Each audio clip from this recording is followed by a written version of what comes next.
Buenos días, estamos aquí con la licenciada Araceli Domínguez, Medina. consejera del Mecanismo Federal de Protección a Periodistas, Defensores y Defensores de Derechos Humanos, para platicar sobre la actividad que está desarrollando el mecanismo en estos momentos. ¿Nos podrías decir, Araceli, en qué consiste tu trabajo y cuál es la función ahorita? Sí, bueno, yo debo decirte que soy consejera del Mecanismo para la Protección de Personas Defensoras y Periodistas.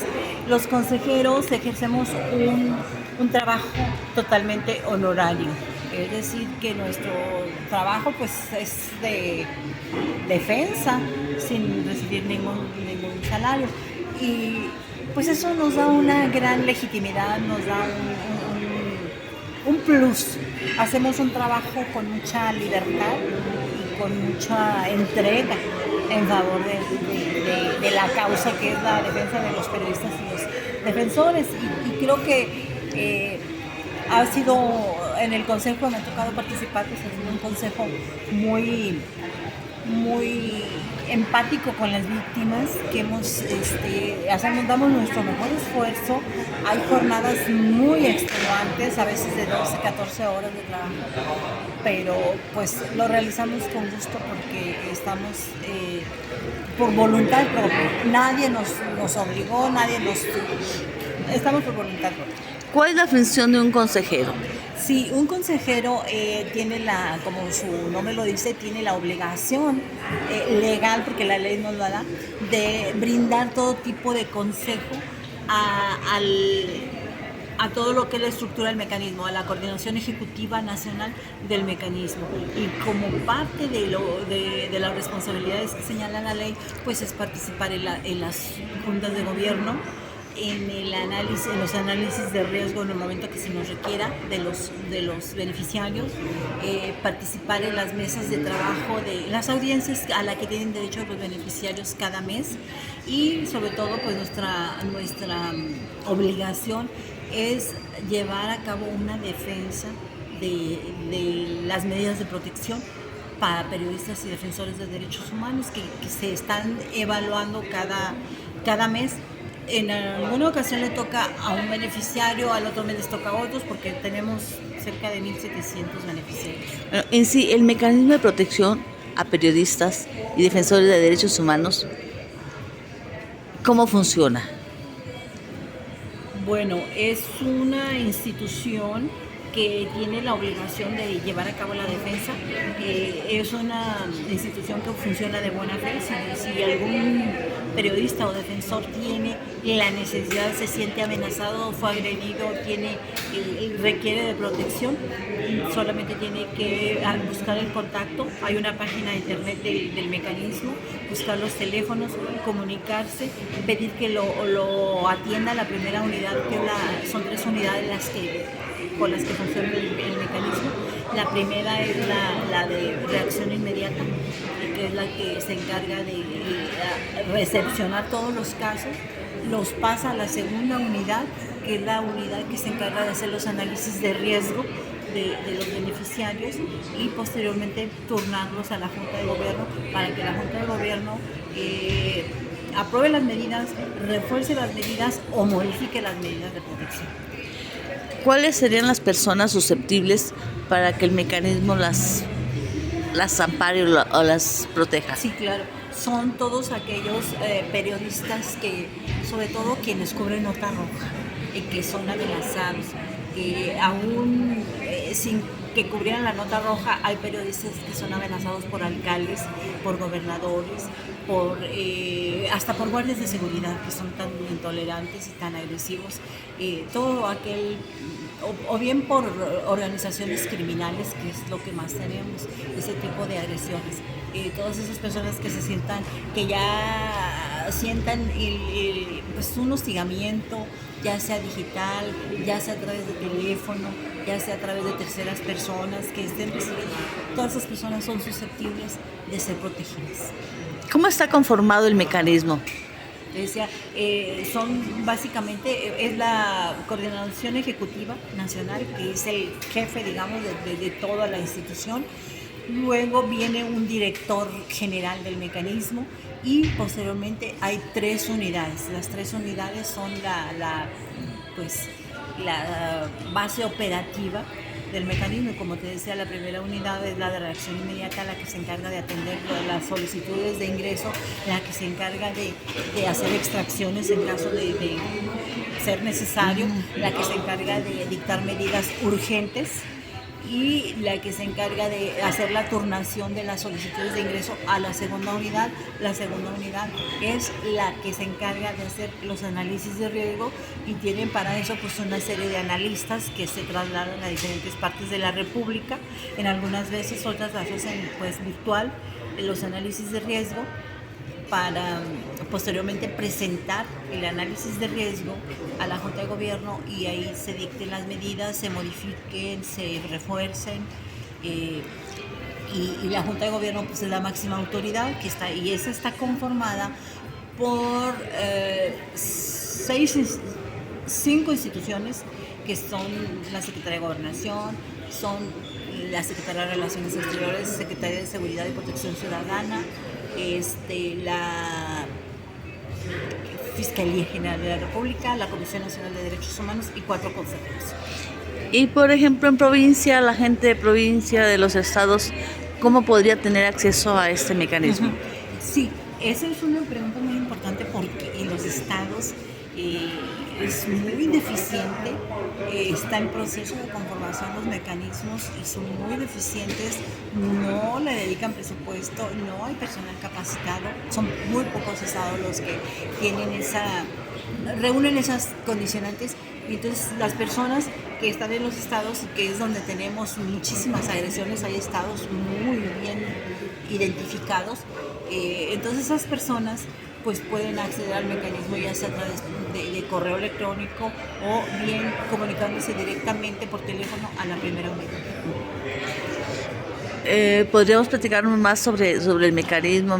Estabas comentando que los periodistas son más agredidos por funcionarios locales, algo así. Sí, de acuerdo con el artículo 19 y con las propias estadísticas que manejan el mecanismo, pues el 72% de la fuente de agresión es por funcionarios estatales.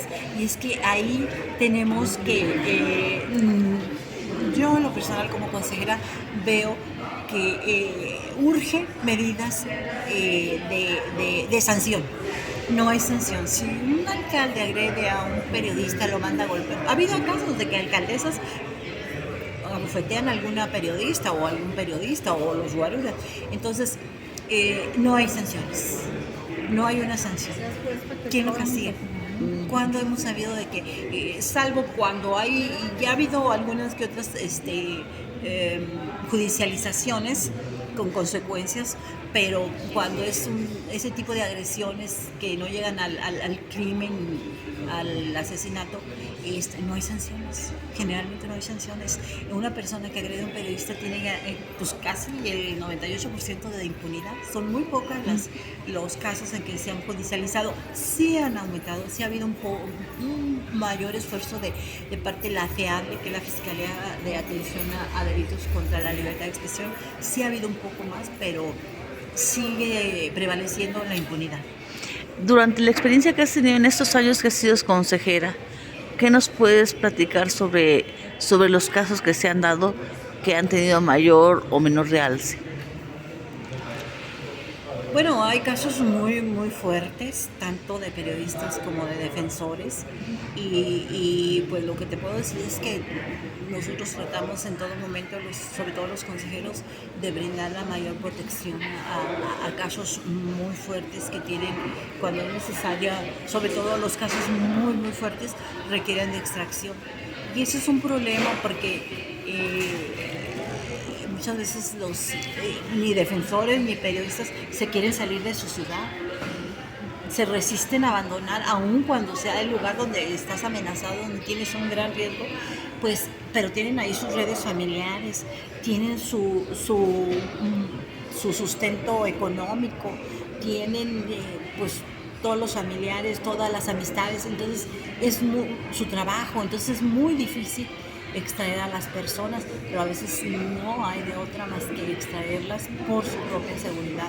Entonces, esos son de los casos más fuertes y nuevamente las sanciones son mínimas. Creo que la nueva ley que está proyectando la Subsecretaría de Derechos Humanos, que ellos proyectan que sea una ley general, donde los estados de la República tengan la responsabilidad de asumir esta protección, pues debe contemplar sanciones para los agresores, aun cuando porque hay casos en que no les permiten entrar a las coberturas. Cuando un gobernador, un alcalde, un diputado está peleado con el periodista, lo manda a sacar del Congreso o de un evento de la alcaldía o del gobierno del estado, cuando la libertad de expresión es totalmente independiente de los pleitos personales. Muy bien. ¿Alguna recomendación que hagas a los periodistas y defensores de derechos humanos para que en su momento puedan recurrir? Mira, yo creo que tanto periodistas como defensores de derechos humanos que están en calidad de grupos vulnerables, sí debemos mantener la unidad. Debemos ser conscientes de que es necesaria la unidad, de que tenemos que exigir que haya sanciones fuertes para quienes incurran en este tipo de agresiones, porque lo vale disminuir, aumenta. Tenemos que exigir, tenemos que lograr, más allá de exigir, que lograr que las leyes que se están planeando en los estados, en la propia federación, pues contemplen todo un catálogo de sanciones. Se tiene que contemplar también, involucrar a las empresas, que son las que tienen un gran beneficio económico con la nota roja. Tienen que involucrarse, tienen que dar protección. El mundo actual ya cambió, México ya no es el de hace 10 años. Tienen que darles protección las empresas, los sindicatos tienen la obligación de incluir en sus contratos colectivos de trabajo medidas de protección para aquellos periodistas a los que mandan a coberturas en zonas de altísimo riesgo que en este país han aumentado. O sea, ¿no les entregan herramientas para su protección? No, absolutamente nada. No te dan ni siquiera unos guantes de box, un perro, nada.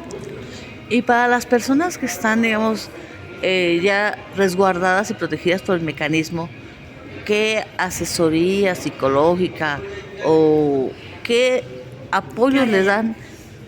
Mira, esa es otra parte bien importante. Hay que remarcar, porque mucha gente no sabe, que hay una ley de víctimas, y esta ley le da vida a la Comisión Ejecutiva de Atención a Víctimas en el país, pero al mismo tiempo a las comisiones estatales de atención a víctimas. Estas comisiones tienen la obligación de resarcir el daño, de brindar protección, de brindar medidas de protección, de resarcimiento de daño integral, como el apoyo psicológico, en algunos casos médico, en otros psiquiátrico e incluso económico. ¿El mecanismo lo proporciona? El mecanismo no proporciona eso, es la Comisión de Atención a Víctimas. Y esa parte la tenemos que exigir y sobre todo beneficiarios del mecanismo que han sido víctimas de delitos fuertes, tienen que buscar el RENAVI. ¿Qué es el RENAVI? El Registro Nacional de Víctimas. Es un documento, es un aval que les da el hecho de presentar una denuncia ante el Ministerio Público. Te puede dar el RENAVI, tiene la obligación de dártelo como víctima, o la Comisión Nacional de Derechos Humanos. Entonces, eso nos lleva a comentar que el presentar denuncias ante estas dos instancias, las de derechos humanos o las fiscalías, ya sea la General de la República o los estados, es fundamental para obtener el RENAVI, porque sin el RENAVI la Comisión Ejecutiva de Atención a Víctimas no te atiende. Muy bien. ¿Qué más nos puede decir del mecanismo? Bueno, yo creo que ya lo muy personal, considero que la ley que se está proyectando, te digo, por parte de la Subsecretaría de Derechos Humanos, que va a ser general, pretenden que sea general. Yo creo que en esa parte la ley debe incluir a los ayuntamientos. Los ayuntamientos generalmente los marginan, pero hay que recordar que en un crimen, en una agresión, en cualquier tipo de delito, el primer respondiente en este país es la policía municipal. Entonces, esa depende de la autoridad municipal. Es importantísimo involucrarlo en la protección porque finalmente la libertad de expresión y el derecho a hacer defensa de derechos humanos, pues también son derechos fundamentales. Entonces, tanto el Estado como la Federación, como los ayuntamientos, como los congresos locales, tienen todas las autoridades la obligación de respetar este derecho que pues, somos de los derechos humanos con los que nacemos y nadie te los puede quitar. Entonces, es importantísimo que los ayuntamientos pues los involucremos y pues vayamos pensando en la creación de una instancia municipal que desde ahí se empiece a hacer la promoción de los derechos humanos y que sea un garante de la libertad de expresión desde la base municipal. Muy bien, Araceli, muchas gracias y te agradezco mucho tus palabras. Al contrario, Lidia, gracias a ti.